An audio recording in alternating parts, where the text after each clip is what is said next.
इन images को देखिए, यहाँ कुछ ना कुछ तो गड़बड़ है, बट एक्चुअली ये इमेजेस काफ़ी वियर्ड दिख रहे हैं।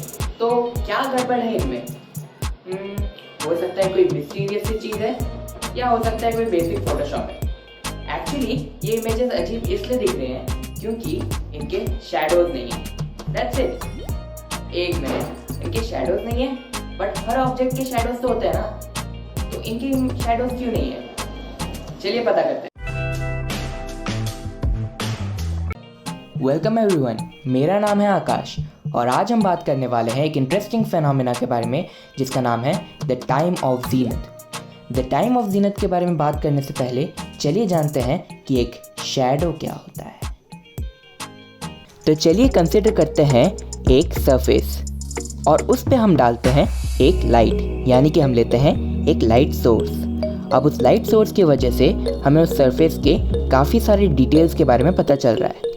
अभी तक चीज़ें काफ़ी सिंपल है। तो चलिए अब इंट्रोड्यूस करते हैं एक नया ऑब्जेक्ट और इस नए ऑब्जेक्ट को हम प्लेस कर देते हैं हमारे लाइट सोर्स और हमारे सरफेस के बीच में।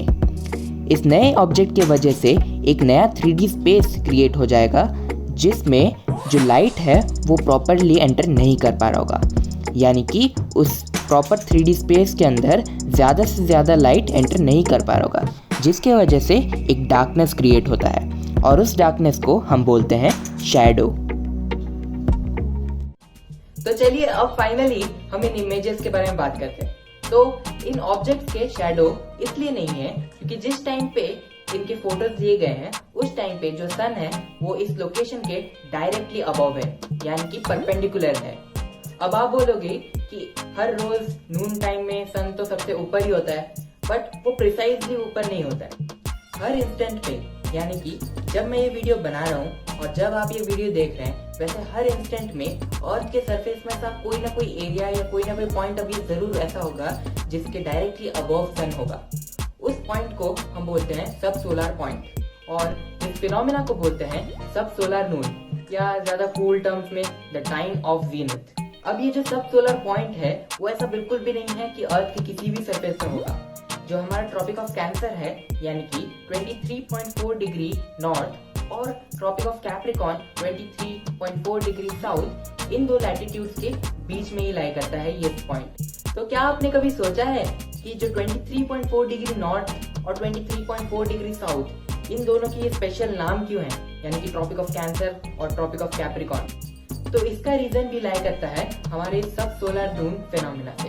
तो जो हमारा अर्थ है वो अपने एक्सिस में जब रोटेट करता है तो सन के रेफरेंस में उसका एक्सिस थोड़ा टिल्टेड होता है। तो जब हमारा नॉर्थ पोल सन की ओर सबसे ज्यादा टिल्टेड होता है, उस टाइम पे जो नॉर्दर्न हेमिस्फीयर होता है वो समर सोल्स्टिस एक्सपीरियंस करता है और जो सदर्न हेमिस्फीयर है वो विंटर सोल्स्टिस एक्सपीरियंस करता है। जब साउथ पोल सन की ओर सबसे ज्यादा टिल्टेड होता है तब ये वाइस वर्सा हो जाता है। तो इन सोल्स्टिस के टाइम पे जो सन का रे है वो डायरेक्टली परपेंडिकुलर होता है ट्रॉपिक ऑफ कैंसर या ट्रॉपिक ऑफ कैप्रिकॉन पे।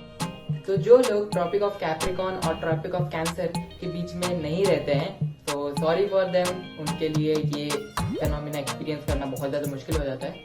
बट जो लोग इनके अंदर भी रहते हैं उनके लिए भी ये चीज़ बहुत रेयर हो जाती है। तो अगर हर समय अर्थ के किसी ना किसी पॉइंट पे ये फेनोमेना हो रहा है तो ये फेनोमेना इतना रेयर कैसे हो गया और बहुत सारे लोग इसके बारे में जानते क्यों नहीं है? तो इसका कारण एक ये है कि जो अर्थ का सरफेस है वो मोस्टली, यानी कि majority of surface area ocean या सी या दूसरे वाटर बॉडीज है। तो लैंड में इस फेनोमेना के होने की प्रोबेबिलिटी बहुत कम हो जाती है और जब भी ये फेनोमेना लैंड पे होता है उस टाइम पे हमें अक्सर पता भी नहीं चलता है, क्योंकि बिकॉज ऑफ क्लाउड्स वो चीज़ कवर कर देते हैं और फिर हमें पता भी नहीं चलता और वो चीज़ आगे शिफ्ट हो जाती है। यूएस में स्थित हवाई, इस जगह में ये जो फिनोमेना है वो बहुत ज़्यादा पॉपुलर है क्योंकि पूरे यूएस में ये एक ही स्टेट है जहाँ पर ये फिनोमेना होना पॉसिबल है, क्योंकि ये एक ही स्टेट है जो ट्रॉपिक ऑफ कैंसर के नीचे आता है।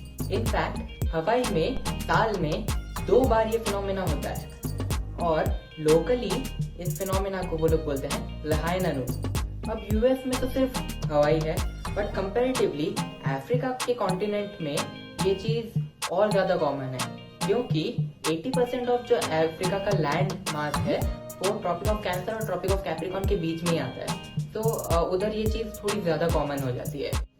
तो अगर आप जानना चाहते हैं कि इस इंस्टेंट में सब सोलर मून कहाँ चल रहा है, यानी कि कौन सा है सब सोलर पॉइंट, तो आप काफ़ी सारे ऑनलाइन टूल्स का यूज़ कर सकते हैं और उनसे आप ये भी पता कर सकते हैं कि अगला सोलर मून आपके एरिया में कब आ रहा है।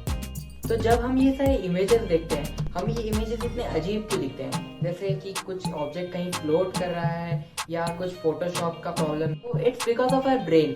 हमारा ब्रेन ऐसा डेवलप हुआ है कि बिना शैडोज के हमें ऑब्जेक्ट्स को देखना बहुत मुश्किल हो जाता है, क्योंकि जो शैडोज है वो हमें बहुत ज़्यादा हेल्प करते हैं to understand the size of the object और उसके डेप्थ को समझने की। यानी कि अभी मुझे कोई ऑब्जेक्ट थोड़ा दूर में दिख रहा है तो एक अंदाज़ा हम लगा लेते हैं कि वो कितना दूर है बिकॉज ऑफ दैट शैडो।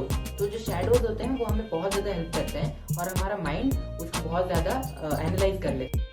सो अगर आपको हमारा ये वीडियो पसंद आया so make sure you like, comment and share with your friends, and obviously don't forget to subscribe to our channel Ujra Learn in Rap. Thank you and peace out.